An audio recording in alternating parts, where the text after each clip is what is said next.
एक बार भगवान गौतम बुद्ध अपने शिष्यों के साथ किसी पर्वतीय स्थल पर ठहरे थे। शाम के समय वह अपने एक शिष्य के साथ भ्रमण के लिए निकले। दोनों प्रकृति के मोहक दृश्य का आनंद ले रहे थे। विशाल और मजबूत चट्टान को देख शिष्य के भीतर उत्सुकता जगी। उसने पूछा, इन चट्टानों में तो किसी का शासन नहीं होगा, क्योंकि ये अटल, अविचल और कठोर हैं। शिष्य की बात सुनकर बुद्ध बोले कि नहीं, इन शक्तिशाली चट्टानों पर भी किसी का शासन है। लोहे के प्रहार से इन चट्टानों के भी टुकड़े टुकड़े हो जाते हैं। इस पर शिष्य बोला, तब तो लोहा सर्वशक्तिशाली हुआ। बुद्ध मुस्कुराए और बोले, नहीं, अग्नि अपने ताप से लोहे का रूप परिवर्तित कर सकती है।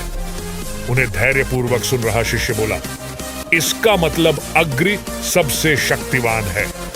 बुद्ध ने फिर उसी भाव से उत्तर दिया, नहीं, जल अग्नि की उष्णता को शीतलता में परिवर्तित कर देता है तथा अग्नि को शांत कर देता है। शिष्य कुछ सोचने लग गया। बुद्ध समझ गए थे कि उसकी जिज्ञासा अब भी पूरी तरह शांत नहीं हुई है।